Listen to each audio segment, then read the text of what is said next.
All right, I'm glad we have such a good turnout tonight. So thanks for everyone for coming tonight, and thanks for inviting me. I think hopefully this will be a brief introduction into the topic. I think Dr. Sheth and I both have the format of giving you some brief information, but then leaving it open for questions at the end. I think that's probably going to be the more valuable part of all of this. My name is Gavvala. For those of you who don't know me, I'm a practicing physician at Baylor College of Medicine. I'm going to talk about minimally invasive approaches to epilepsy surgery. What I'm really going to focus on is the diagnostic approach, and leave Dr. Sheth to talk more about the treatment approaches. So as we go through this, I'm going to define a little bit about what is drug-resistant epilepsy or refractory epilepsy, talk a little bit about the basic testing that everyone goes through when they have that, but really focus on the advances in diagnostic testing that we've seen over the last few years, and then briefly touch base on the treatment, although I'll leave a lot of that to Dr. Sheth. So just to start off with, what is drug-resistant epilepsy? And practically speaking, it's a failure of response to medications if you've had 2 or more medications that are not controlling your seizures. And by failure of medications, we're talking about not side effects that are responsible for you not tolerating the medicines, but rather not responding to them, meaning the seizures are still occurring despite being on 2 medications. Those don't have to be 2 medications at the same time. They can be separate, but it has to be at least 2 medications. You may be asking, why is it that we refer to just 2 medications? Why is it not 3, 4, 5? And there's been several studies that have been kind of highlighting this, but the one I like to cite is the one from about 5 years ago that looked at 1,000 patients, over 1,000 patients that had a new diagnosis of epilepsy. So they saw a neurologist or some doctor who said, you have epilepsy, you need to be on a seizure medication. And it looked at the patterns of response based on the medications that were used. Not the specific medication used, but rather the number of medications tried. So this graph is a little bit busy, but on that first row, what I've highlighted in red is the medication trial that was tried, which is the first medicine that was tried, and then the number of people that became seizure-free, which is about 50%. So 50% of people became seizure-free with their first medication. Now, if you go forward to their second medication, an additional 13% became seizure-free. So that's about 65% of people respond to their first 2 medications. But then following that, so on their third medication, their fourth medication trial, the chances of seizure response become lower and lower and lower. It's not completely 0. So looking at this graph, you may say, oh, after your 9th medication trial, there's no chance of success. And I wouldn't say it's no chance, but it suggests that there's a very, very low likelihood of actually having a sustained response to a medication. And so based on that, we use the cutoff of 2 medications to start initiating the discussion about what else can we offer. And there's many things we can talk about. There's epilepsy surgery, and there's different forms of epilepsy surgery, which Dr. Sheth will discuss later on. There are stimulation devices that we consider. There are dietary therapies. There's CBD oil and medical marijuana. There's clinical trials for a lot of other devices or medications that could be considered. All of these are potential options to discuss. I would highly encourage people who fall in this category to consider evaluation at a level 4 epilepsy center. Those are places where you have a multidisciplinary team that can address these issues. They have these options available for them, and they're comfortable dealing with these issues and the complications and risks and benefits. For anyone going down this pathway, when we're considering surgery, when we're considering stimulation devices, or really just analyzing and defining their epilepsy once they've met these criteria, there are 3 main tests that we consider. The first is the epilepsy monitoring unit, and this is where we have EEG electrodes attached to the head, and we're monitoring your activity continuously. There are 2 parts to this test. There is the EEG monitoring, where we're actually monitoring the electrical activity, and we do this continuously. We're trying to understand, are there markers of seizure activity that we see in the brain, and what happens during a seizure itself. And so we're trying to understand that and look at that from an electrical standpoint. The second part, which is just as important, is the video part of it. We're looking at the video of what happens during a seizure. What clinical signs and symptoms are we seeing? Sometimes we don't see a clinical sign, but we see the electrical activity marker of a seizure. Vice versa also applies. We may not see the electrical activity, but we see the clinical findings of a seizure. Using both of those offers the best chance of really truly understanding the seizure itself. And so we need to see both of those things together. The next test that we do is an MRI scan of a brain. And this is looking for physical or structural changes that would predispose you to having seizures, whether that's scarring in the brain, a brain tumor, a stroke, something that you were born with, a malformation of the brain itself. All of these things are potential risk factors for seizures. Understanding that helps us understand where the seizures are coming from and potentially what we can do about it as we talking about treatment. The important thing to realize is that not all MRIs are the same. Probably invariably everyone who's had a seizure will get an MRI at some point, but it's important to get the right type of MRI. There are low quality MRIs that have low magnet strength that may not be sensitive enough in picking up abnormalities. It may be done in a way that's not really an epilepsy protocol MRI, and there are certain subtle changes in how the MRI is ordered to make sure we really increase our sensitivity at picking up abnormalities. It could be done the right way, but the person interpreting the scan isn't very comfortable and looking for common epileptic structural abnormalities that can result in epilepsy. So you got to have someone who's comfortable looking at a study. A lot of times, if you've seen me in clinic, or you know people who've seen me in clinic, I always want to see the raw data. I don't trust someone else's report. I want to look at the images myself for this very reason. There's got to be someone that's comfortable dealing with these kind of abnormalities to really truly find them. The final test that everyone commonly gets is something called Neuropsychologic Testing. And this is really a battery of tests designed to understand how well are you functioning from a cognitive perspective. We know that with repeated seizures and seizures over time, cognitive function can be impacted. Frequently it's memory, but it can be planning, executive function, attention, mood disturbances. All of these could be side effects of consistent and prolonged seizure activity. This helps understand how the seizures have impacted you. There's another important part of this test that's helpful in that in some people we're planning to remove part of their brain as a way to try to cure them of having seizures or significantly impact their seizures.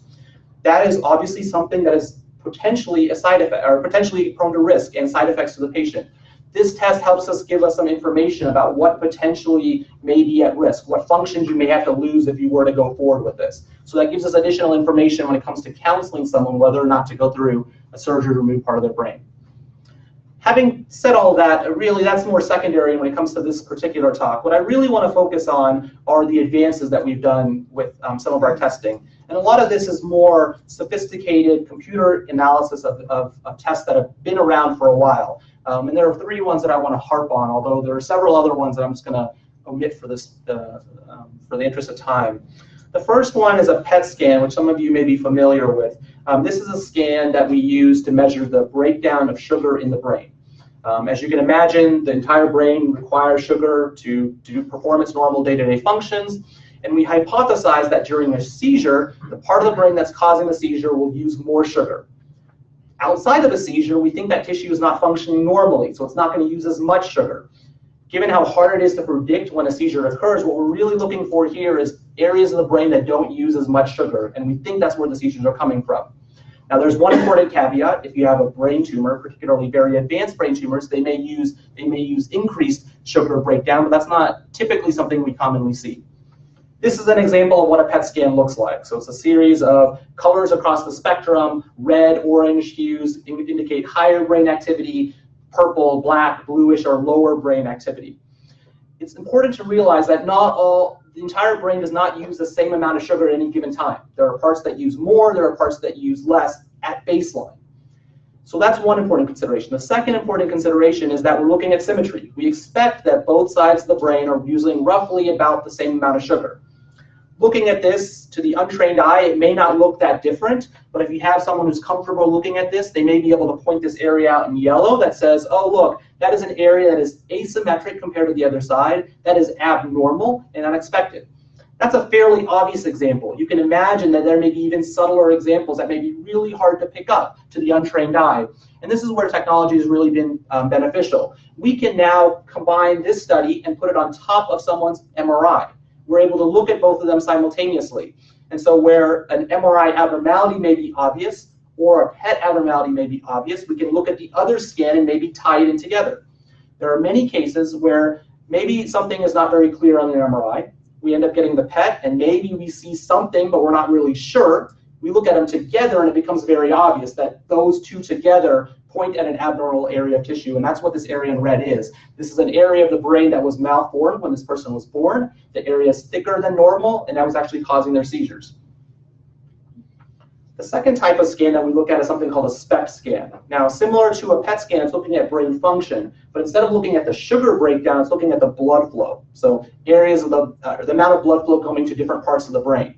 Now in this stand, we're looking at two different states. We're looking at what happens during a seizure. And as you can imagine, during a seizure, we're going to have more blood flow, particularly in the area of the brain where the seizure is coming from.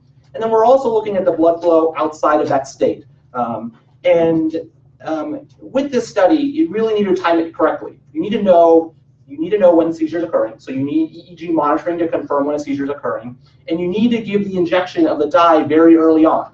The results are much better when you deliver the dye early on in the seizure or right when the seizure is about to start or in the early parts of the seizure. So that's why you need a lot of staff really kind of keeping an eye on the EEG activity as well as administering the dye to be injected. This is an example of what a scan like this looks like. The left column shows activity outside of a seizure. And again, the same schemes apply with the hues of color, with red and orange being more activity and the greenish and bluish less. And then the column on the right shows what happens during a seizure. It may look fairly symmetric to you, but if you look very closely, particularly in the middle section, hopefully that red shows up okay, it's circling the area of increased activity that you see kind of on the left bottom part of that brain, and that's actually in a region called the temporal lobe. This patient has a seizure coming from that area, and this is highlighted very nicely in this scenario. This is the most obvious example that you can see. We usually don't see examples this nicely. They're a lot more subtle, and sometimes it can be really hard just visually looking at it to pick out what that change is. So again, technology has really helped us. We have the ability to subtract the data. So subtract out that ambient baseline activity and only show and only highlight the activity that changed from the seizure state to the outside seizure state. And then you're able to superimpose that on a patient's own MRI and show the areas of activation. That has been very helpful in cases where the seizures may be hard to localize or we're not sure exactly where they're coming from. The final test that I want to mention is something called magnetoencephalography, or magnetic field testing, MEG for short. This is similar to the EEG that we commonly do in the epilepsy monitoring unit, but instead of looking at electrical activity, we're looking at magnetic field activity. The benefit of doing that is that magnetic field doesn't have any distortion as it passes through the skull, whereas electrical activity does. What that means is that activity is much more sensitive in terms of pointing out where exactly the seizures are coming from. As with anything, there's always downsides to any given pro, and in this case, the magnetic fields are very weak, and so you need a very strong and sensitive device to amplify the signals. The environmental magnetic field noise is also very strong, so you also need something to dampen the environmental noise. All that equals cost, and so it's a very expensive machine. And as a result, there aren't very many of these in the country, and so it's sometimes hard to get one of these scans done. To illustrate what this scan does, I want to show you this picture. The top two rows show what a magnetic activity test looks like. And the bottom one shows the electrical activity at the same time. And that's how we commonly record this activity. The red areas highlighted are the abnormal electrical activity. What you can see is that the top two rows, it shows very nicely. I'm actually going to point at it. This area right here, this area right here, and this area right here show it really nicely, and you don't see it as well on this side. This is actually the left side of the brain, this is the right side. So it shows up very nicely on the left side of the brain. What I want to illustrate is that you can see it very obviously here. It's not as obvious on the electrical activity, and that goes to show you that the magnetic activity is much more sensitive at picking up the area of abnormality. What's really cool about this study is that you can take this data, and then you can take this data and then you can model it on someone's brain to create a map of where you think those discharges are coming from. And so we're able to create what's called a cluster map. Where do each of these abnormal activities appear to be coming from? Your hope is that it's coming from a small part of the brain that's very tight and very concise, but it could be coming from many parts of the brain. That's certainly an option or a possibility. In this case, they all were coming from this very small part of the brain. This patient was one of mine who ended up having this study. He had a normal everything else, and then had this that was clearly abnormal. He went forward with surgery and was able to remove just that spot and has been seizure-free for 2 years now. So we have all these tests that we can do that can hopefully help us guide us towards where seizures are coming from and then ultimately a treatment option. There are some people who need more, who may need something called invasive EEG monitoring or a phase 2 evaluation. And there are two main reasons why that occurs. One, we think that surgery is a good option, but we're just not sure exactly where in the brain this is coming from. And when that's the case, we want to be absolutely certain before we start talking about surgery to remove part of the brain or place a device inside your brain or any of those things. And so if that's the case, we may need to move forward with this phase 2 evaluation. The second issue is that sometimes where we think the seizures are coming from may be where important function resides. It may be where your motor function is, or it may be where your language is. We obviously do not want to impact those functions when it comes time to remove that part of the brain if we think that's where the seizures are coming from. And so it becomes really important to make sure we understand what is important for function, what is important for seizures, and make sure those two don't overlap. In the traditional sense, and at least in the United States, the common way to evaluate this is something called a subdural evaluation. This is where we open up the skull and we place recording electrodes directly on the brain surface. It sounds as invasive as I describe it. However, it can be very effective. We can identify the exact spot where we think the seizures are coming from. We can identify the exact spot where we think motor, language, sensations, all those important functions are coming from. Now that works very well if you have an example like this, where you have a model or you have a brain, and I'm showing a cartoon here as an example, and we have this discrete area in red that I've circled that I think may be a source where seizures are coming from. It's close to the surface, it's easy to see, the surgeon knows exactly where to go, and we can map it out and take it out if necessary. But what if we have alternative options? And I'm showing you cuts of the brain kind of, you know, what's called a coronal plane. And so it's kind of like looking at a mirror image of your brain if you're looking at yourself in the mirror. What if it's coming from somewhere deep in the brain? Now this is a little bit harder. You can't just open up the brain and put something deep in the brain. That obviously poses the tissue superficial to that at risk, which would not be something that most people would sign up for. What happens if it's somewhere else that's deep in the brain? These are areas that are common sites of seizures. I mentioned the hippocampus earlier, and this is what's called the insula.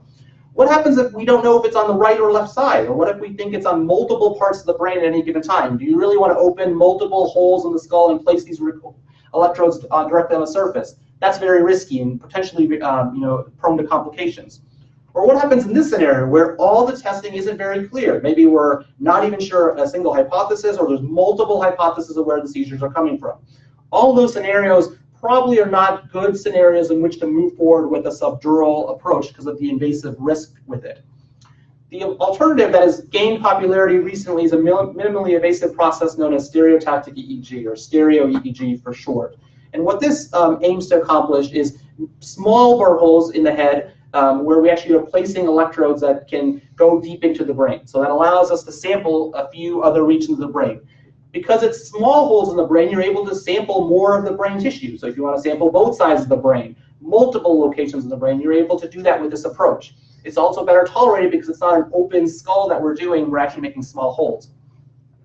As with anything, there are risks and benefits. And so in this case, it becomes very important to be on the spot where we think the seizures are coming from. Otherwise, we can be tricked with the data that we're interpreting. I want to illustrate that with this example.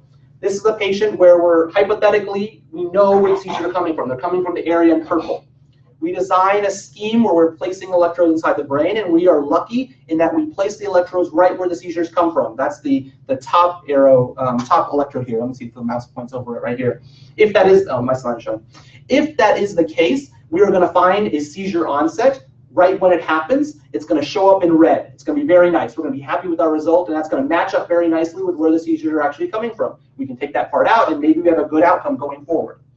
What happens if we're a little off? What happens if we place the electrodes close to the area but not exactly in it? We may miss it. We may not see the exact onset like we did earlier. We may see some spread of it. It may be close to where our electrodes are, but it's not going to be exactly on that.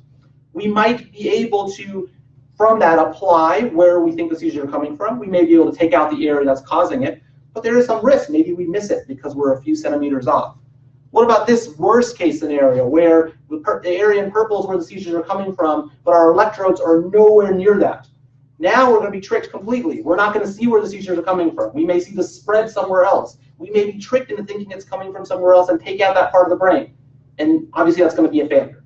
So we need to be really, really sure we know what's going on and understand where we should place these.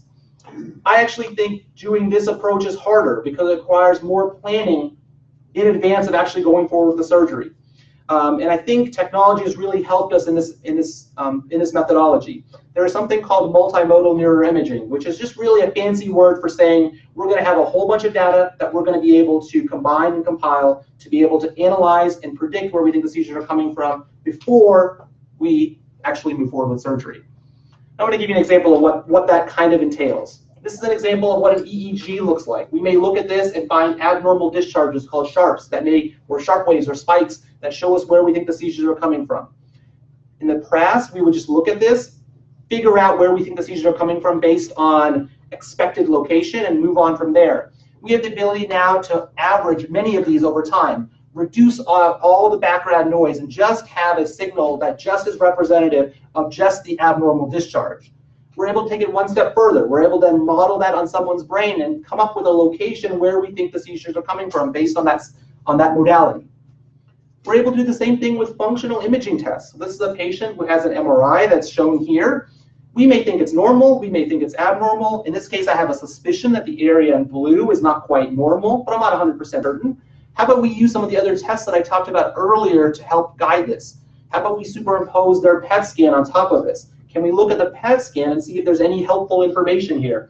And that area that I circled in blue doesn't look as red or as dark as the area on the other side. That seems to support our hypothesis.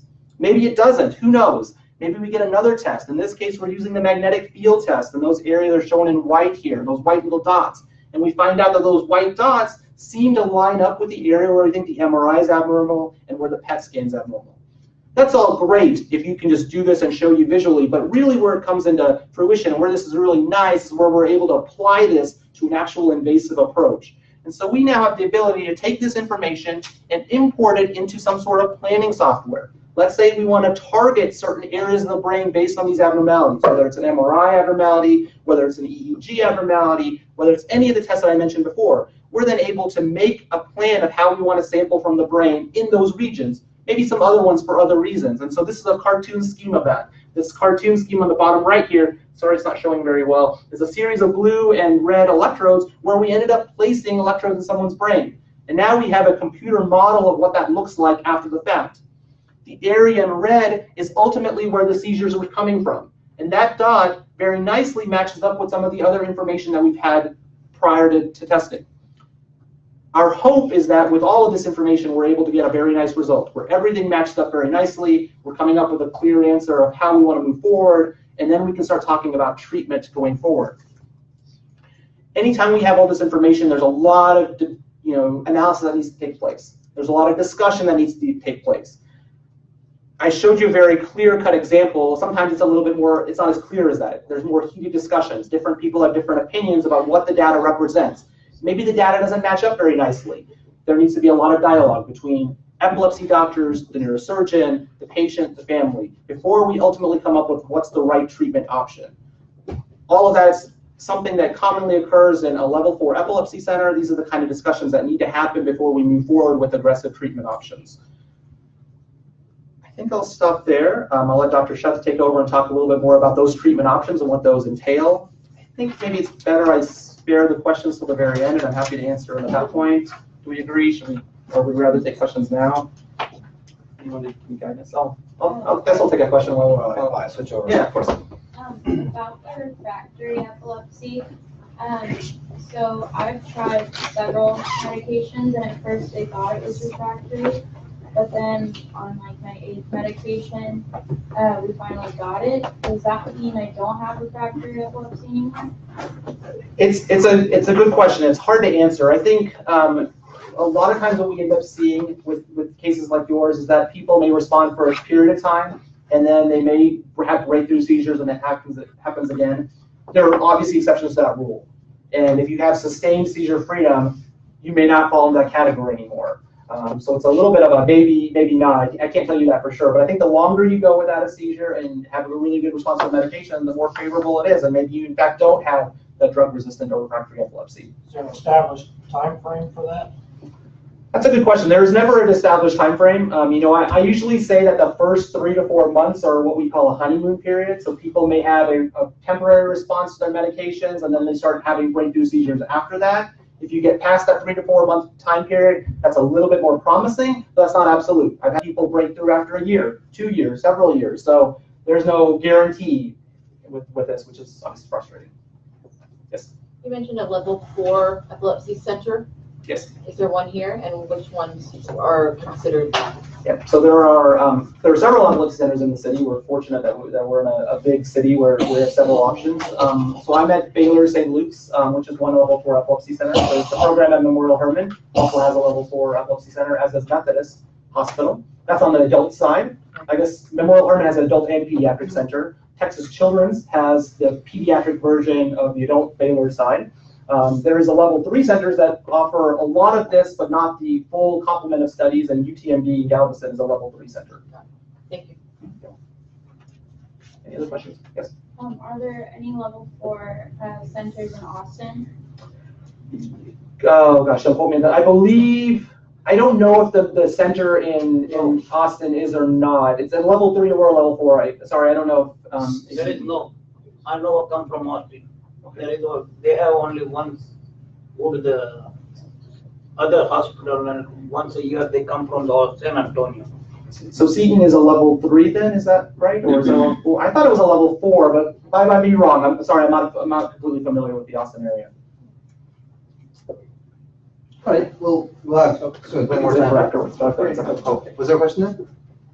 Yes. Okay, so I've had multiple different surgeries, including RNS, but nothing's really quite working out. The RNS is the best so far, but how is it that you get the CBD oil if nothing's working out? So there are about, I lost track now, about 20, that's a great question. There are about 25 doctors now, I think, in the state of Texas that have the ability to prescribe it. I believe in the Houston area there's about 10. Myself and Dr. Van Ness at Baylor have the ability to prescribe CBD oil. And so that's one option. There is a FDA version that is going through the study process right now, but they're hoping to hear results back at the end of June, whether or not they get FDA approval. If they do, that might be an alternative mechanism in which to get CBD oil. And there are several other doctors in the area that can prescribe it as well. The Texas DPS website has a link to the Compassionate Care Act and a list of doctors that are able to prescribe it on the adult and pediatric side. So I would encourage you to look through there. Where do you find that DPS website? Yes, that is correct. I don't have the exact link, but maybe I can share it with Donna or someone else. How long ago did you have the RNS, if you don't mind me asking? About 2 years ago. Yeah, okay. Because there is certainly data that keeps coming out that the effect improves over time, but it's been a couple of years. I mean, that doesn't mean it's not going to, but. Like, I'll go a couple months, 2 or 3, and then I come back bad. Yeah. And I'll go a month, and then 10. Yeah, and I mean, everybody's experience is different. I mean, obviously, we're all different people, and no two patients with epilepsy, of course, have the same experience or the same types of seizures, and so it's it's a learning process for each patient experience and for each interaction between a set of clinicians and the patient. So we'll keep at it. I'll go, like, 6 months, seizure-free. Time to drive. Yeah, I know. Just get to that. Okay, let me. Thanks, Dr. Gavvala. Appreciate that. Is this your huge computer? All the magic happens on this laptop. It's my exercise as well. Yeah. It's in such good shape. So I just want to echo the thanks that Dr. Gavvala gave to the Epilepsy Foundation, Donna and Pat for everything they do here, and for organizing this event, so we can all get together and talk about this. And certainly also to AJ and the NeuroPace team for also helping organize this, and we provided some refreshments, which hopefully some of you will avail yourselves of. My name is Samir Sheth. I'm a neurosurgeon specializing in epilepsy surgery and other types of functional neurosurgery. I'm relatively new back to Baylor. I grew up in Houston, but I kind of spent the last 5 or 6 years up in New York at Columbia University, and prior to that in Boston, and kind of a whole bunch of different places. So, seen this type of thing and talked to the Epilepsy Foundation, functions in various other areas. So I'm very happy to be now involved in the foundation here and back home. So I'm going to, like Dr. Baylor said, I'm going to talk about the surgical aspect of refractory epilepsy and kind of pick up where he left off. And if there's nothing else to take away probably from his talk, is that there's a lot of stuff that needs to happen to evaluate patients and to figure out what exactly their epilepsy is like, where is it coming from, what might it respond to, and all the complicated things that he does. Basically, he's the smart guy. He just kind of tells me what to do. So here's the surgical side of things. So epilepsy surgery What is it? Why do we do it? So as Dr. Gavvala mentioned, about a third of patients, so 2/3 of patients can be controlled with 1 or 2 medications typically, but that leaves about a third of patients, who are refractory to the 3rd and 5th and 10th medication, and that really is tens of millions of people around the country, or around the world, and certainly millions here in the U.S. And so those are the patients that potentially could benefit from epilepsy surgery. So those who have tried at least a few medications, 2 certainly, or even more, and who have not responded. So the idea for epilepsy surgery is that, of course, you take a drug, you take a pill, and you take it orally, it goes everywhere in the brain. So you don't have to know exactly where the seizures are coming from in order to know that the medication worked, right? So if it works and stops the seizures, it kind of doesn't matter exactly where it's coming from as long as you're not having any more seizures. With surgery, it's a little bit different. I have to know where to cut. I have to know where to do the surgery. So we have to have a little more information to figure out exactly where the seizures are coming from, and that's kind of the first part of the process. And so it's sort of divided into 2 parts. The first part is where are the seizures coming from? Let's figure that out. And the second thing is, what do we do about them once we know where that is? So that's the thing here. So try to find the seizure onset zone, and then try to remove it. Okay. Because the idea is that if we can find that onset zone, and if we can safely remove it, meaning do so without causing any neurological problems, then we're going to be in a good situation, because a lot of patients who have various types of epilepsy surgery can really stop having seizures for years, or hopefully forever. So that's the goal: is seizure freedom, or at least significant seizure reduction by finding where they're coming from and intervening surgically. And so really this is a risk-benefit situation. Okay, so just like Dr. Gavvala mentioned, the idea is to remove or ablate or somehow treat that epileptogenic zone to maximize the chance of seizure freedom, but to minimize the risk. So surgery, of course, is invasive necessarily, and there are various degrees of invasiveness, from more to less, but one way or the other, it's surgery. And so the risk-benefit calculation is important, because if we can stop the seizures while still not disturbing other neurological functions and causing harm, then that's the best situation. And we have to also put this in the context of changing treatment options. So over the past just 5 years, the field of epilepsy surgery has actually gone through really a big change. A lot of new treatment options that are available now that weren't available even just 3, 4, 5 years ago. So I'll mention some of those. So just to outline the talk, it'll only take 15 minutes to get through all this. There'll be plenty of time for questions. We'll talk first about the diagnostic procedures, which is basically where the seizure is coming from. All right, that's the first part. We've got to figure that out before we can do anything about it. The second part is what are the definitive surgical procedures? What are the actual procedures that can try to stop the seizures? And then the final part is neuromodulatory strategies. These are also trying to stop seizures, but stop them or at least slow them down. Okay.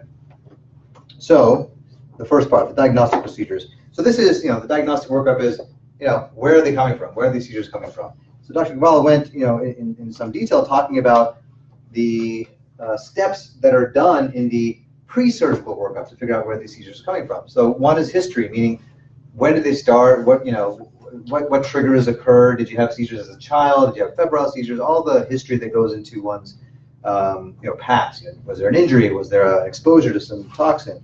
Okay, then there's the semiology, which is basically what do the seizures look like. So when they occur, is there shaking? Is there one body part that's doing something? Okay, because that's important, because that helps us localize where in the brain it may be coming from. Because the brain, of course, is specialized. Certain areas of the brain do certain things. So if there's a right arm shaking, that means it's coming from the area of the brain that controls the right arm.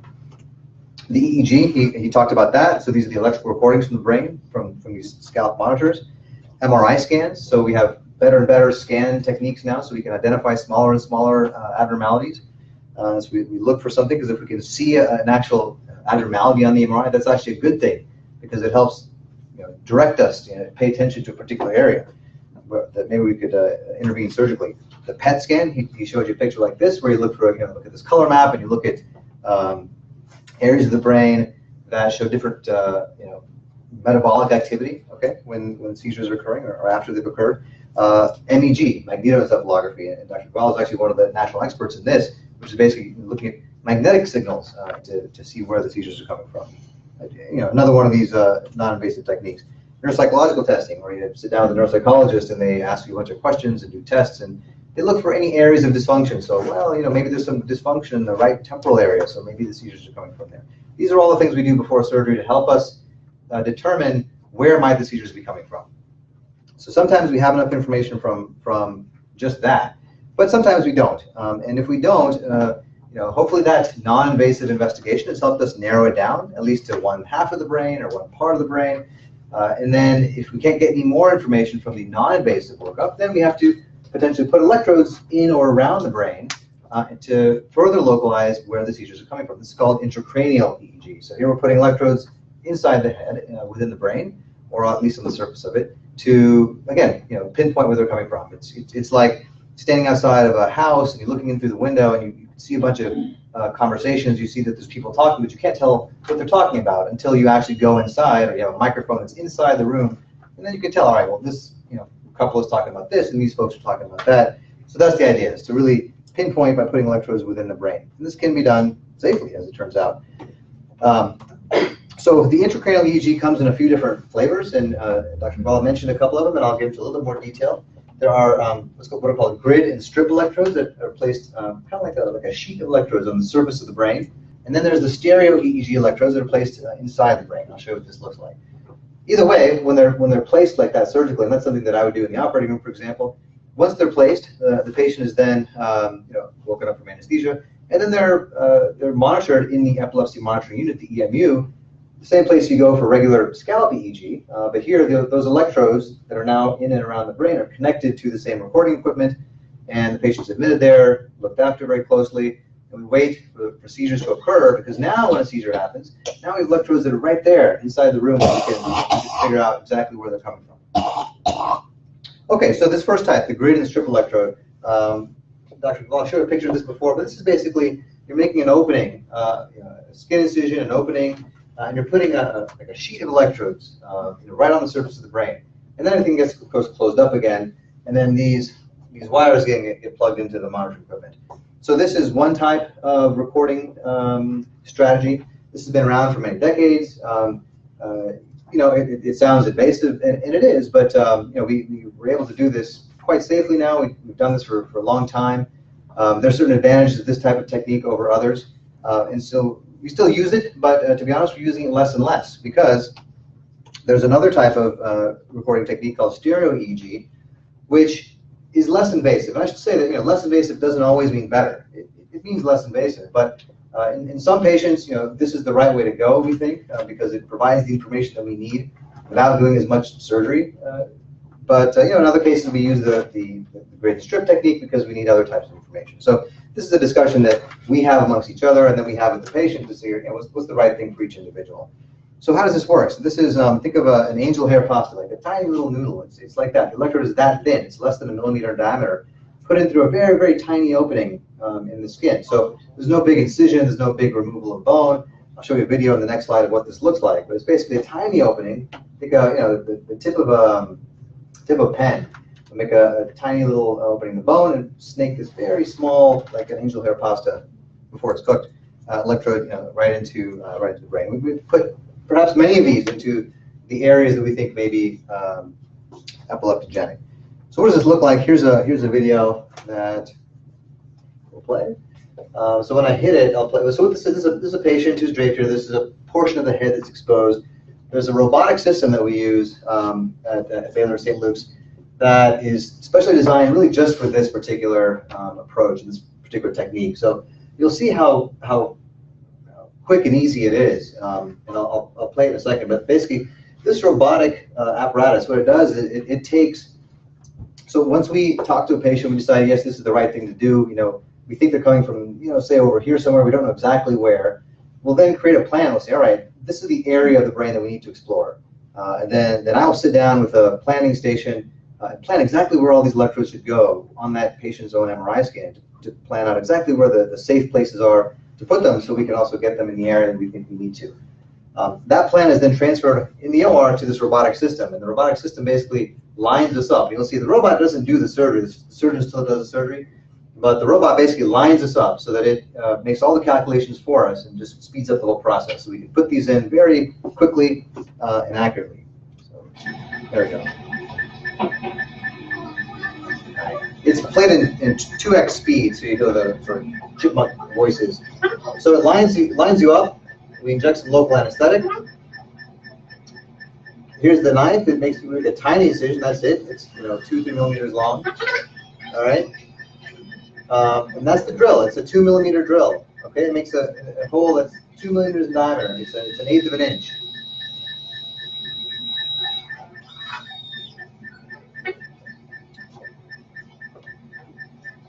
Okay, we use this little black probe then to just open the covering of the brain, which is inside the skull now.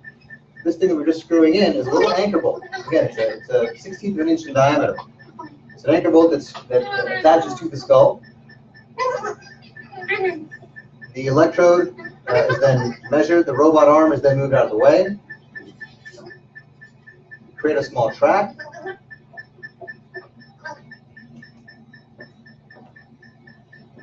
There's the electrode. It's placed in through that anchor bolt, fastened in place, and that's it. That's 2x speed. So the whole thing actually takes maybe 3 minutes instead of 1.5 minutes. But that's the whole procedure. So that's one electrode. You can see we've already done a couple, and maybe we'll do a few more. And so the whole thing only takes about half an hour.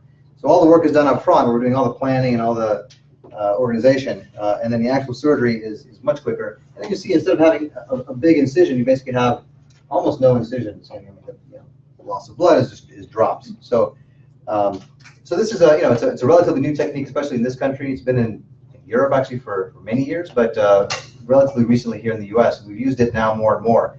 I'd say 70-80% of the electrode placements we're doing now are using techniques like this, which provide a lot of information with much less invasiveness and less surgery. And the recovery, of course, is faster. So okay, so that's how we find out where the seizures are coming from. Now, how do we stop them? Okay, what are the definitive procedures or the procedures that we use to actually stop the seizures?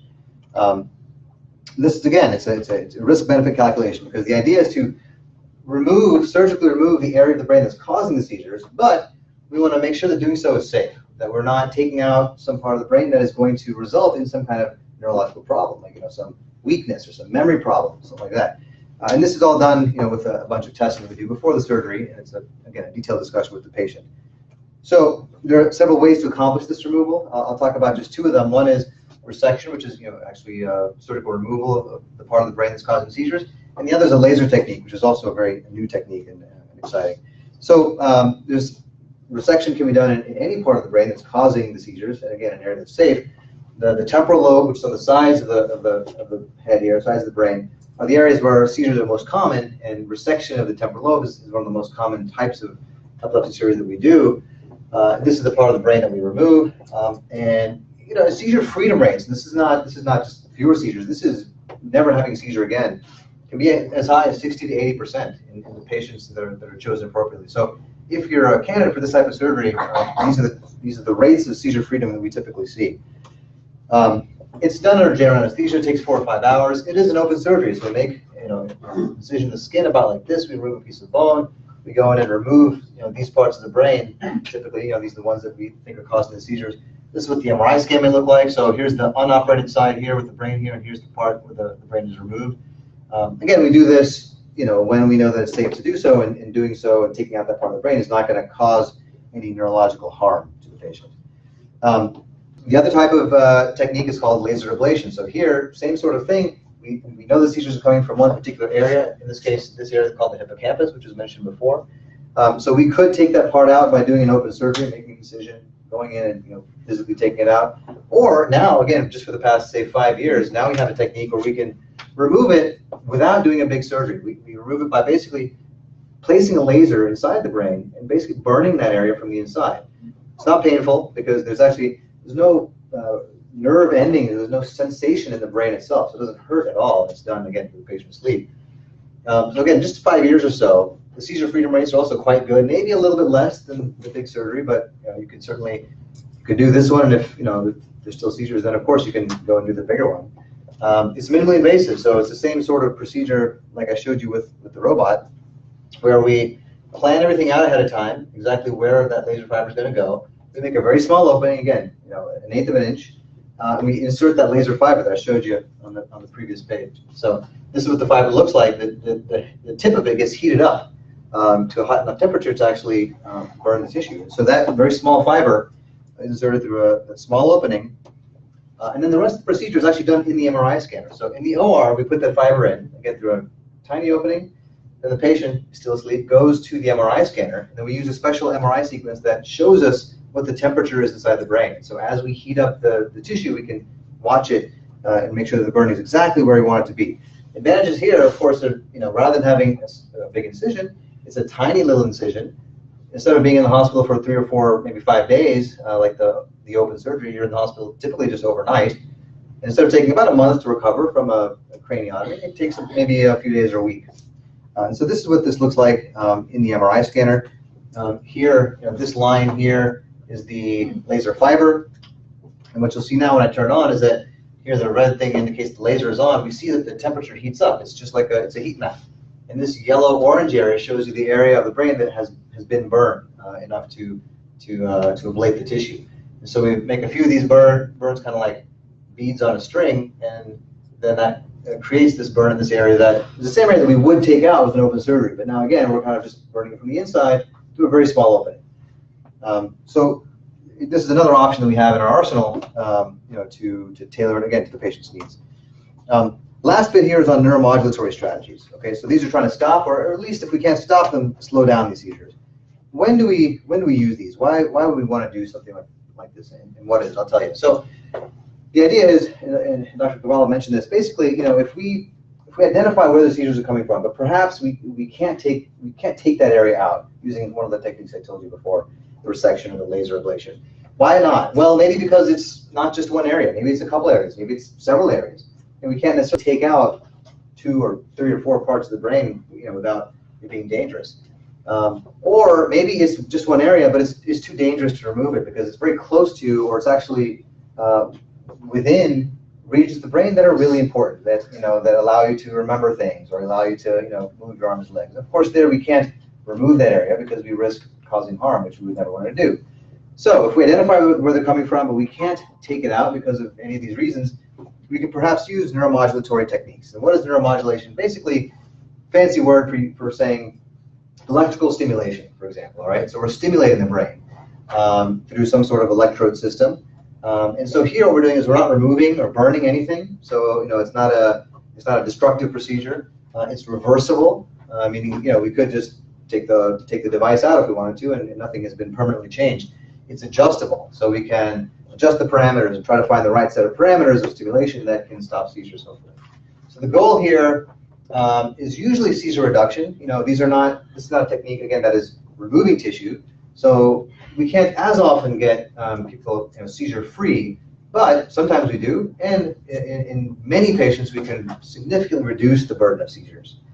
Okay, so again, this is for patients who, for one reason or the other, we can't necessarily take an area out because it's too dangerous.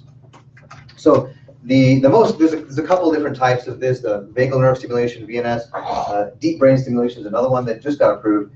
The most commonly used one these days for this type of epilepsy is called responsive nerve stimulation. And so what this is it's a closed loop system. So closed loop meaning that it's monitoring brain activity. I'll show you what the device looks like in a second, but it monitors brain activity. Once it detects a seizure, all right, it'll say, okay, here's a seizure. It's about to start. It's just its first second or so. Once it detects it, it can then stimulate it, shoot a little pulse of electrical stimulation into that part of the brain to try to stop the seizure. So that's what this device does. That's what closed loop means, is that it's doing this the whole time. And it's not just stimulating continuously, but only when needed. So think of it like a pacemaker, but instead of for the heart, it's for the brain. So you've heard of a pacemaker for the heart, where if it detects an abnormal heart activity or arrhythmia, then it'll fire and try to stop that arrhythmia. It's the same sort of thing. When this device detects a seizure that's about to build up, it'll detect it, it'll send a stimulation pulse and try to abort it. And this detection, this detection and stimulation, this is all programmed. And so the clinician, Dr. Gavvala, one of his colleagues, would meet with the patient on a weekly or monthly basis and adjust by programming the device, the parameters that it uses to detect exactly when a seizure is going to happen. Because again, this differs from patient to patient. This is what the device looks like. It's a little kind of platform here that's actually within the head, so it's mounted in the skull, flush with the skull, so nothing is sticking out. It's attached to electrodes that go into various parts of the brain, depending upon where the seizures are coming from. Again, this is, of course, individualized. And so this is an implant that stays with you. There's no wire sticking out. There's no bumps in the head because it's all contoured and it all fits within the head. And then there's a wireless program that's used to talk to the device and adjust the settings. So this is what I just said. It's placed under the skin within the skull, and these leads or the electrodes are placed within the regions of the brain that are causing the seizures, as determined for each individual patient. Typically, you stay in the hospital 1 or 2 nights after this type of procedure, and there's a battery, of course, here because it's all self-contained. And the newest version now, the battery lasts 8 years, so it's quite a long bit of time before you have to replace it. The replacement is a surgical procedure, but it's a fairly straightforward and easy one. So I'll stop there. This is just a kind of an overview of epilepsy surgery in terms of how we find the seizures and what we can do about them. So maybe now is a good time we can sort of take any more questions. What's the success rate on the RNS? Yeah, great question. I didn't put a lot of the details here, but the success rate, as I mentioned before, has been increasing year to year. So a few years ago now is when this device just came out. I should say this is approved for just a few years by the FDA. Because prior to the RNS, we didn't have great options in the case of, okay, we know where they're coming from, but we can't take it out because it's too dangerous. We didn't have a lot of great options. Now we do, just as of a few years ago. So over the 3 or so years that we've been looking at these data, the reduction in seizures is at about 70% right now. So that's 70% reduction in the number of seizures. So those patients may be still having seizures, but only 30% as much. And some patients now, again, kind of more and more year by year, some patients are actually truly seizure-free. So I certainly have had patients that I've operated on in New York who are seizure-free now. There's maybe 10% or so of patients who have RNS that are seizure-free. And that number is both of them seem to be slowly increasing over time. Why is that? It's actually a very strange phenomenon because other types of epilepsy surgery that we do, like for example, if we take out a part of the brain that's causing seizures, over long periods of time, over 5 years, over 10 years, the number of patients that are still seizure-free decreases over time because the seizures find some other way of poking out. This is really the only one where the seizure reduction or freedom rate is actually increasing over time. And that's probably because we're just learning the therapy better. We're teaching the device how to detect seizures better. We're coming up with smarter paradigms for how to tailor the stimulation for each patient to stop the seizures. Long answer, Phil. How is that compared to VNS? Yeah, I mean, VNS is somewhere in the neighborhood of 50% seizure reduction. And it's that's the other neuromodulatory device that I didn't go into details of that, but that's been around also for many years. It's an open loop device, meaning it's not sensing brain activity that's causing seizures. It's kind of stimulating whenever you swipe a magnet, or the neuromodals also whenever they detect a heart rate increase, for example. Yeah. For patients who choose any of the surgical options, do they continue to take medicine? Yeah, great question. Okay, here, patients who have surgery, do they continue taking medicines? And the answer is definitely in the beginning. So if we do the surgery, say we do one of these definitive procedures, certainly we keep them on the same medications that they were on prior to the surgery. If they stop having seizures, okay, then there's a question of, well, can we actually come off the medications? It's never cold turkey right after surgery. And different neurologists will have different strategies for this. It depends on a lot of information, which is all tailored to the patient. But yeah, I mean, the ultimate goal is to have surgery, to not have any more seizures, and to come off medications. That is the goal. And sometimes we're able to achieve that. So the medications are not stopped right away, but say 6 months or a year later, still no seizures. Well, then let's perhaps start bringing the medicine down. The neurologist will discuss that with the patient. What kind of neurological deficits do your patients have after you've chopped out a piece of the brain? It's a fair question. So when we have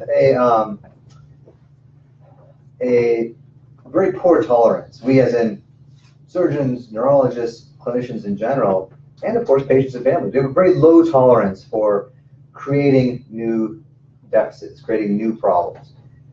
So I'd say certainly in this country in general, and that's not true worldwide necessarily, but in this country we have a very low tolerance for this, and that tolerance has decreased over time. So I'd say 20 years ago, a surgeon like myself would have tolerated perhaps a little bit of a deficit in order to achieve seizure freedom. That's not well accepted by patients, families, and the medical community anymore. So we will very rarely, in fact, we'll almost never do a surgery that we know is going to cause some kind of harm, unless we've had a very frank discussion. I can think of one or two patients where I knew that, we all knew that removing this part of the temporal lobe is going to result in some kind of memory deficit. Now, these are patients, the two I'm thinking of, who were just seizing 30, 40, 50 times a day and had a terrible quality of life. And because of those seizures, the memory was quite bad anyway. So we had a discussion saying, look, we could do this and it's probably going to significantly reduce your seizure burden, but you're probably going to have a memory hit. Now we can, work through this with rehab, and the neuropsychologists and the, occupational therapists can help you with this, and hopefully we can recover it. But I'd say, that's a couple cases out of hundreds that I can think of where we knowingly did something where it's going to cause you harm. But otherwise, we choose surgeries and we choose patients to operate on who we think can benefit without causing any additional harm. So how many have had harm? Like I said, probably one or two, and we knew that was going to happen. Unexpected occurrences, complications are separate. Complication rates in general are very low, so I'd say I can't think of any that have had a complication that caused neurological injury. So in general, again, the answer is close to zero, except for the few where we anticipated and frankly discussed it. I read a book where a woman had temporal lobe surgery and had a visual field defect. Right. And she was told ahead of time, you're going to have a visual field defect. Right. I mean, is that the norm for your temporal lobe surgery? So the visual field defect, meaning you can't see in a particular kind of quadrant, that is one of the known complications or risks of a temporal lobe resection. So when we remove that part of the brain, the visual fibers going from the back of the eye back to the brain pass very, very close to that area. So that is one of the known risks of that surgery. So that's certainly something we would counsel a patient about. More and more now, we can use imaging techniques to really see where those visual fibers are. And that gets back to what Dr. Gavvala was saying. With better imaging, we have a better understanding of the circuitry of the seizure, but also of the other areas that are at risk nearby. So if we can see where they are, we have a better shot of avoiding them and doing the surgery without damaging them. So even that complication has decreased over time, just as we were able to identify within each individual patient where those visual fibers are. The laser procedure I showed you is actually very good at removing that hippocampus, that part of the brain, and not damaging the visual fibers. So in those procedures, we can, if it's an appropriate patient, we can achieve seizure freedom without, the damage of the visual fibers, which are in the way. What about affecting things like speech? Yeah, so speech is it's certainly localized in the brain. We can do various different studies to understand exactly where speech is. For most individuals, speech is on the left side of the brain, but we don't just kind of go with odds. We do functional MRI scans and EEG scans to figure out exactly within the patient in front of us where is his or her language located. And if the surgery that we are proposing to do is anywhere near there, then we have to have that discussion. We may not do it at all, or we may do it in a limited way. We may do it with the patient actually awake during the surgery, which sounds crazy, but we do it fairly routinely where the patient is talking and we map out exactly where the speech areas are and don't touch those. Or we do a neuromodulatory approach where we're not taking, so there's a lot of different ways of doing this without damaging speech. I can't think of a single patient where we unknowingly are going to damage speech. Where you actually incise to take the brain out? does that damage not provoke seizures down the way? Yeah, great question. You know, the part of the brain, in the case of epilepsy surgery, that we're removing is somehow dysfunctional brain for whatever reason, you know, insult, injury, chemical, or just developmental. You know, we try to delineate exactly where those boundaries are of the abnormal brain region and take that out. And then, of course, there's going to be, if we're doing an open surgery or even if we're doing a laser treatment, there's going to be some edge, the edge of the burn or the edge of the resection. You know, if that is in the very edge of the abnormal tissue, bordering on the normal tissue, it's unusual for seizures to start at that edge because there's no more dysfunctional tissue. Or if there is, it's such a small amount that it can't propagate anywhere. The point is, you know, with epilepsy, it's not just a pinpoint that's wrong. There's a network that is dysfunctional. You know, if it's a pinpoint that's wrong, well, they might be doing some, you know, funny business, but it's not going to propagate through the brain and cause a seizure. A seizure only happens when, you know, a fairly good chunk of the brain is involved and is, you know, seizing and is discharging in this synchronized fashion. One neuron or even 1,000 neurons, it'll never happen. It's got to be, you know, millions of neurons in a big chunk of the brain. So if that area is removed, any area around it that is just sort of, you know, the scar tissue is not connected to an epileptic network anymore. So it's relatively uncommon. But another way, you know, we do surgery for other reasons, obviously, for a brain tumor, for example. So if we do a brain tumor, we take it out. It's unusual for seizures to start at those edges because, again, that's normal brain, and it's not connected to an epileptic network. Could you back up a little bit for Facebook Live? Yeah, they want to see you. Yes. Yes, a year ago, I actually had a resection surgery done, but since the surgery, I've been getting dizziness. I'm not sure why. I'm on the same medications that I was previous to my surgery for several years, but I'm not sure why I've been getting it. But in my left ear, I do have less hearing than I used to, so I don't know if that would have something to do with it. Because my left ear on the outer side is very sensitive also. So I'm scheduled to see an ENT doctor coming up so he could check. I don't know if y'all have any patients have come across them having problems, dizziness problems or anything like that after surgery. Yeah. Certainly the devil's in the details here, you know, so exactly what kind of surgery you had, you know, what the approach was, what was done, and yeah, it was a resection surgery in my left temporal lobe. Okay.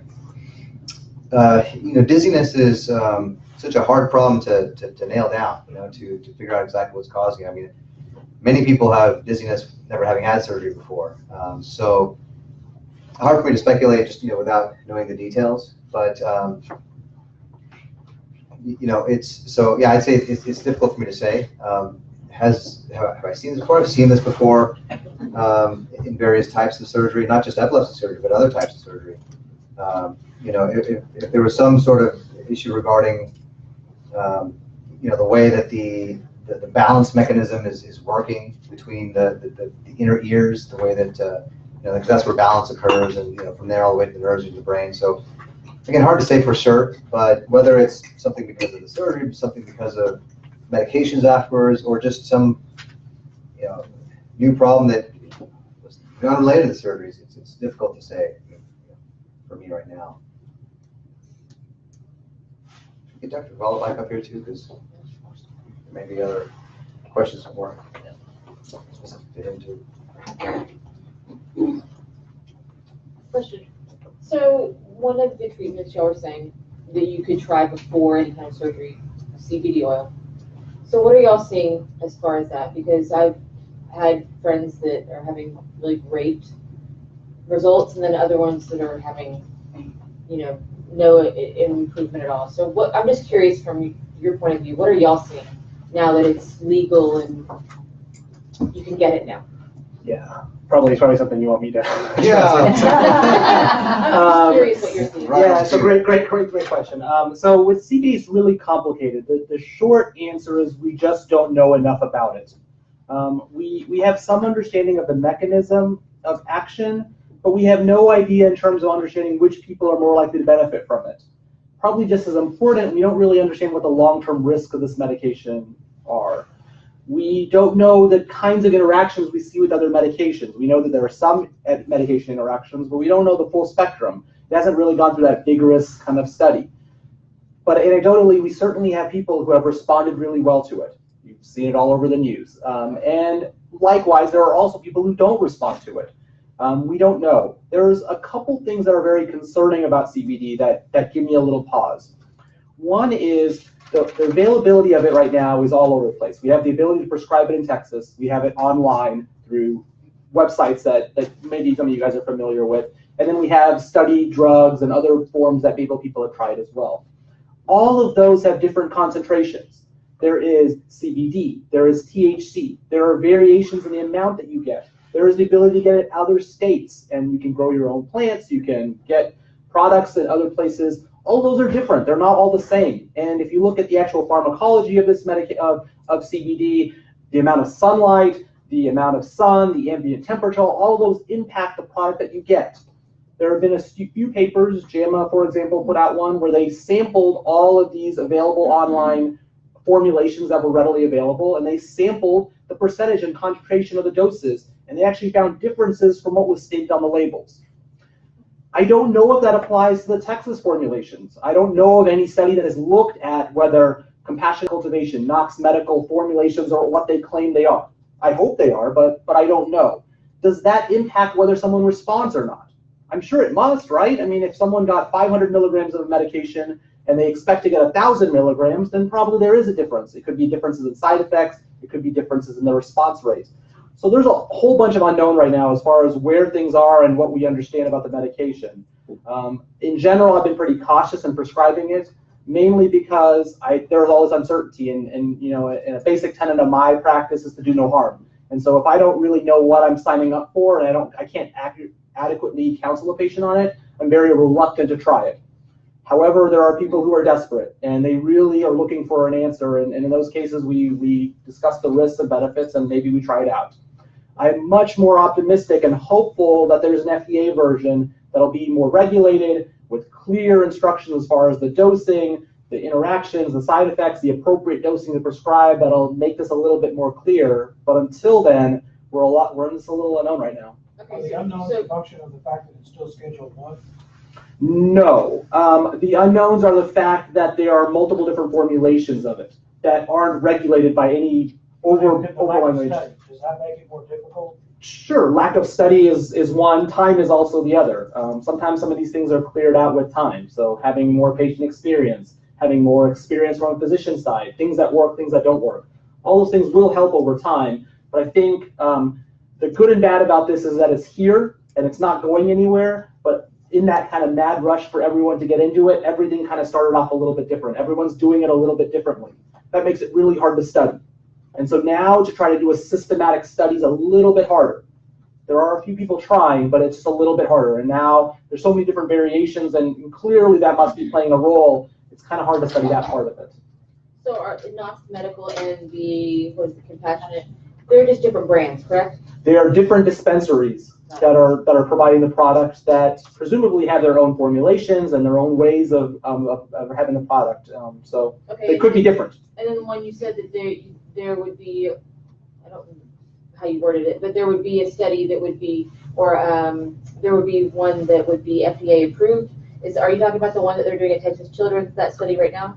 So I'm not familiar with study. It probably was the Epidiolex. That's it. That study has probably been complete. I'm not sure if Texas Children's is actively enrolling. Correct. If anyone's aware of it, correct me if I'm wrong. Yeah, they're not doing anything with CBD. Yeah, so that's my understanding as well, is that study had passed. There are two recent studies that have come out, one in the Lancet and one in New England Journal of Medicine, looking at this medicine that showed an actual positive improvement in rates of seizures. Is that medication available in Europe?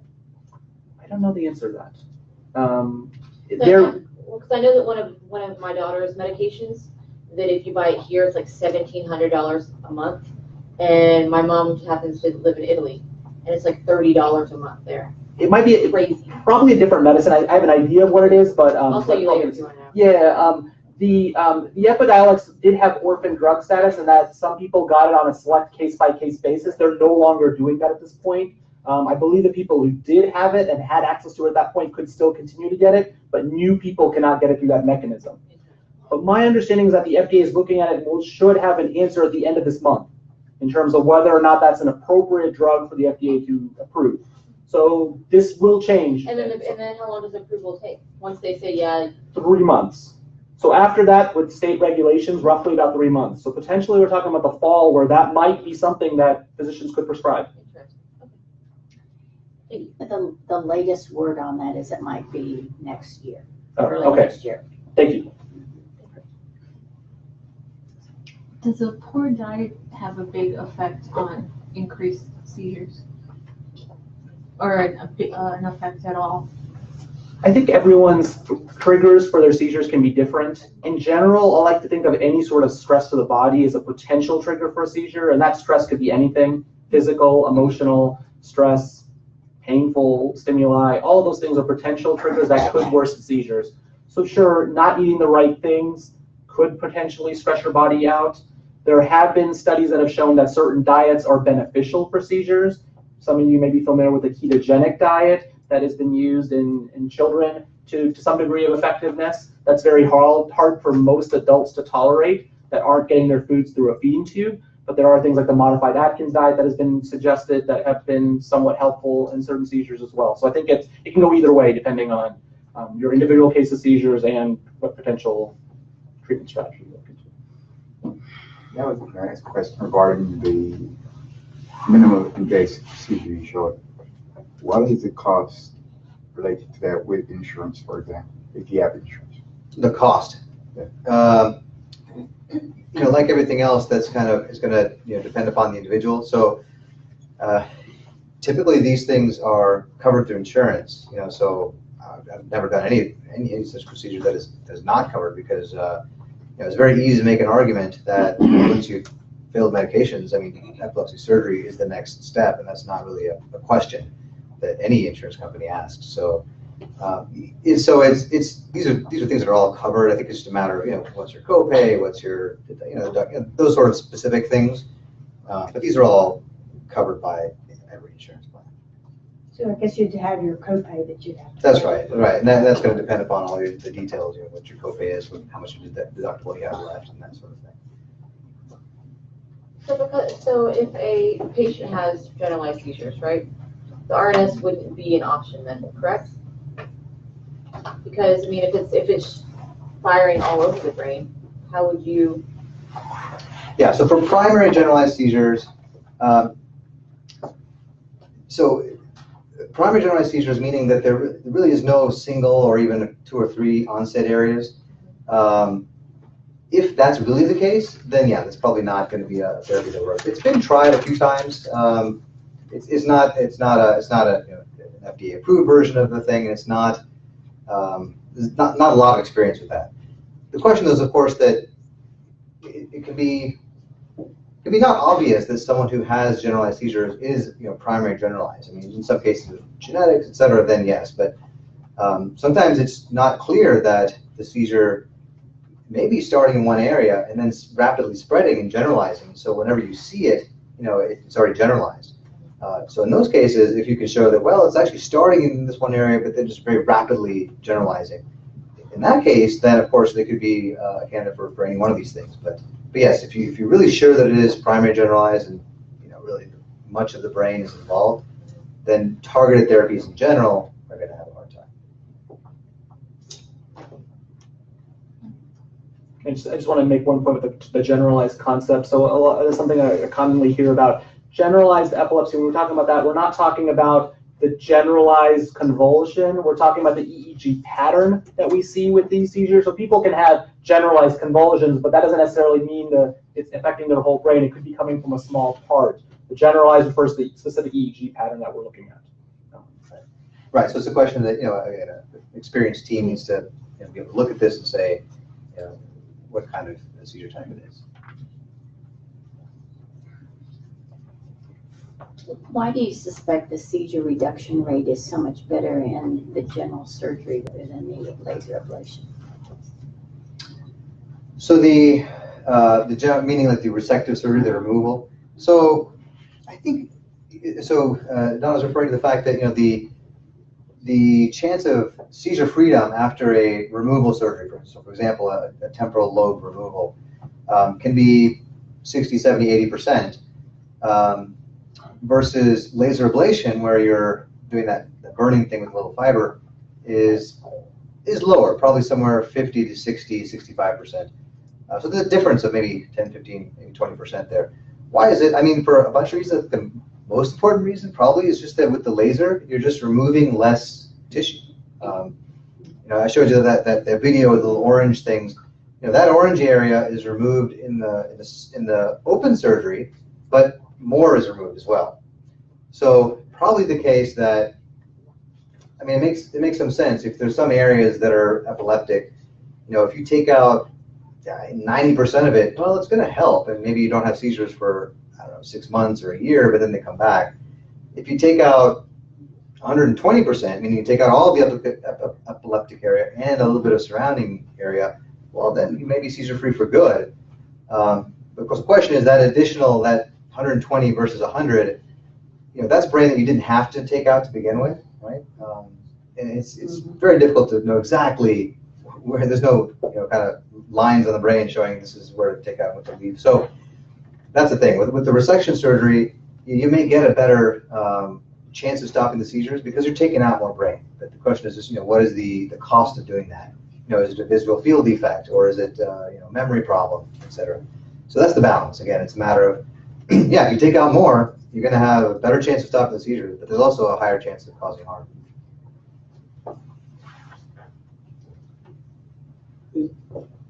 You obviously showed a great deal of advancement in terms of treating surgical seizures, but one of the big questions that we have as parents of patients is, what's the cost?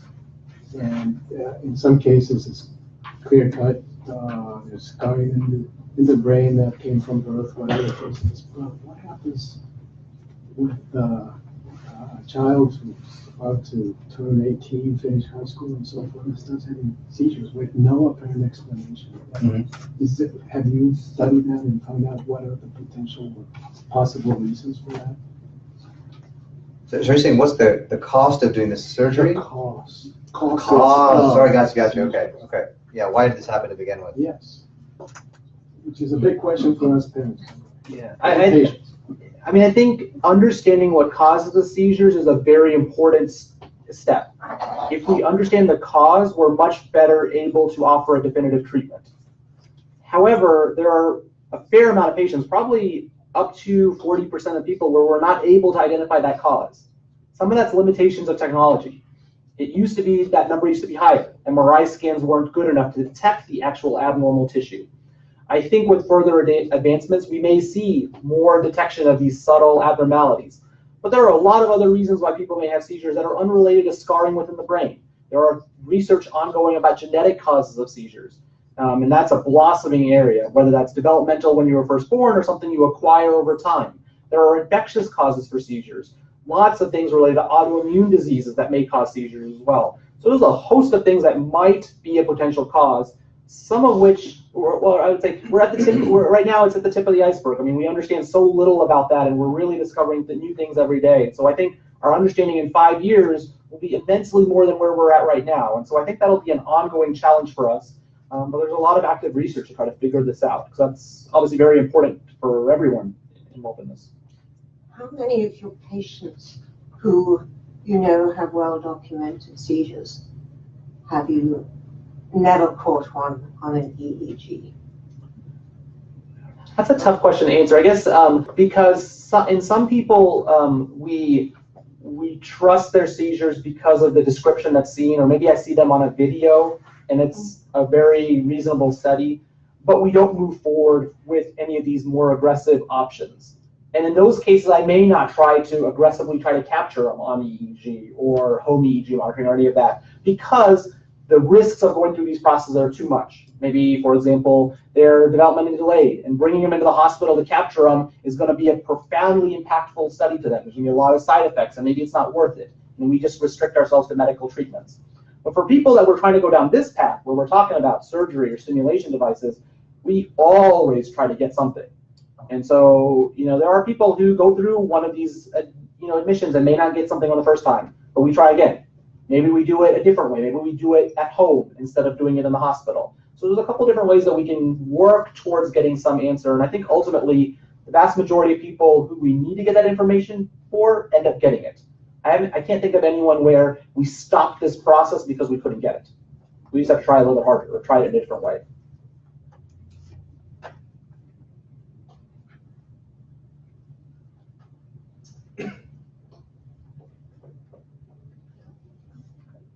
What else?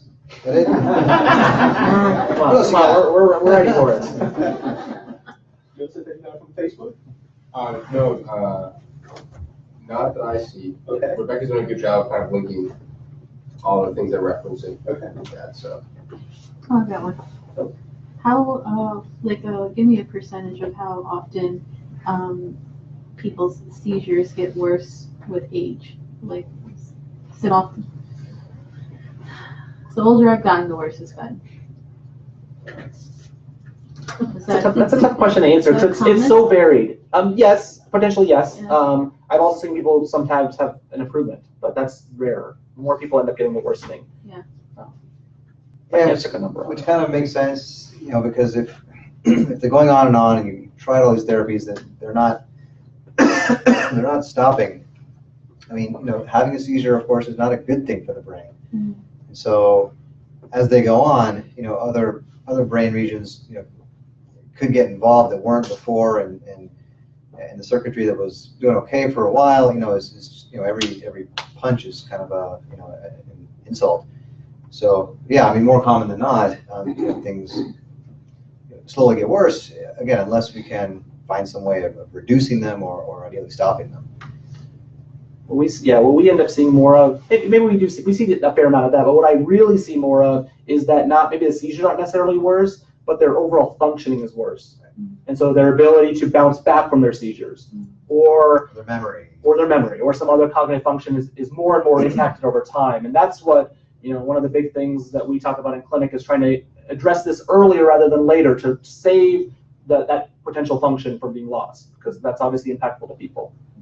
And I think it's a good point. So it's one of the discussions that we certainly have when we're talking to patients and families, and about especially these more invasive and surgical options, because there's naturally a concern, a fear of surgery, and rightfully so.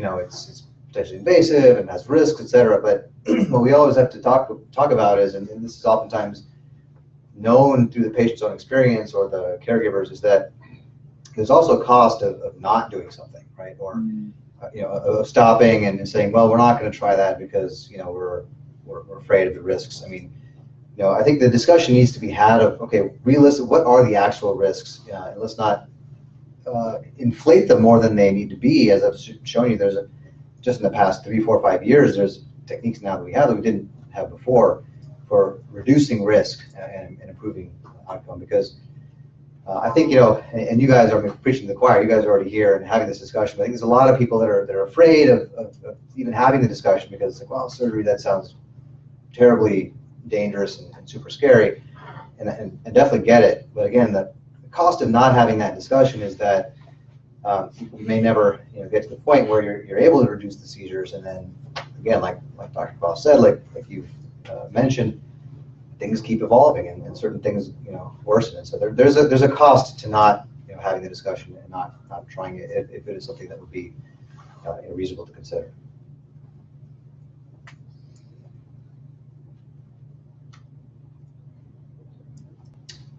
Okay, thank you. Good. All right.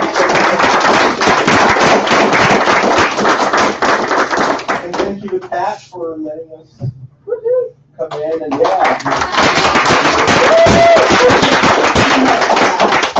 again, a surgeon and an epileptologist come in and talk to you all about level 4 centers. So this has been in the works for a little while.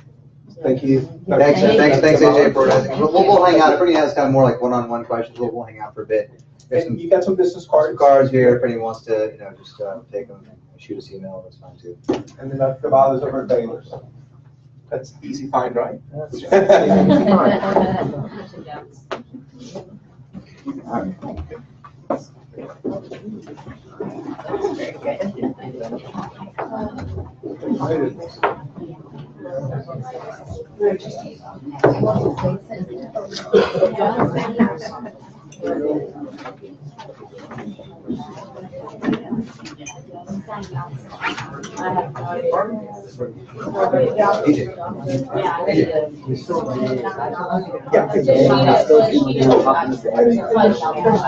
Guys, there's still some snacks and stuff, so if you want to buy or drinks. Seems like you have a question. Okay.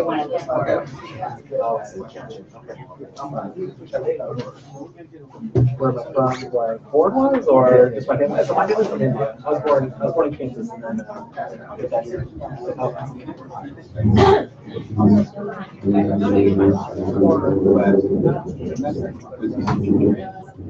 Oh, is that right? Yeah.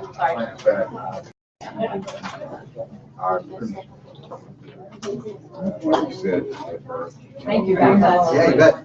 We're coming. At this stage, I've been spending much of that downstairs out. But my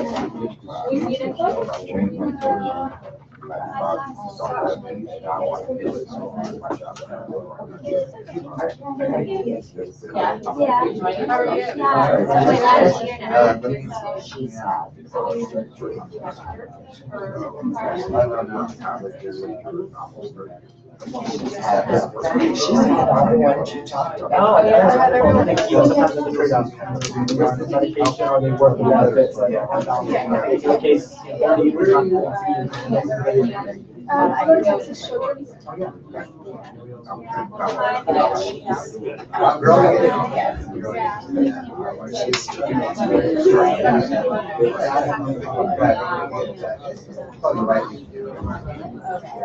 Really love you.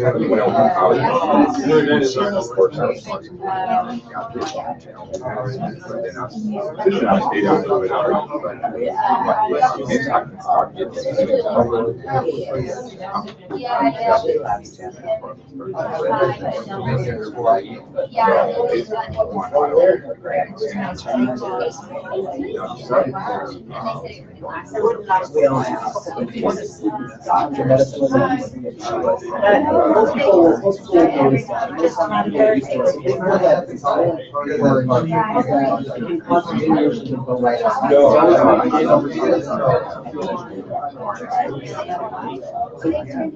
would recommend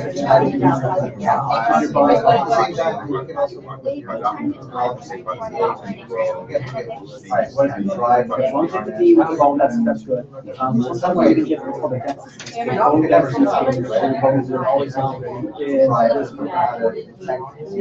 medication interactions.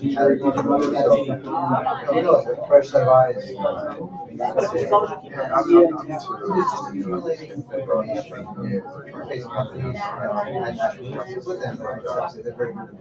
have information stored in all the database. Their own engineers probably doing research to try to figure out what information we're getting. We just had a conversation this morning. We're working together in the medical center. So no, I'm neurology. I have to compare. I do too with my dad. We get well prepared, like typical maybe use it often.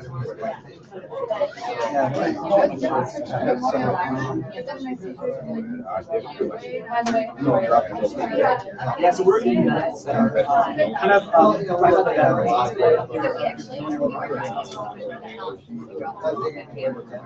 so this is our part.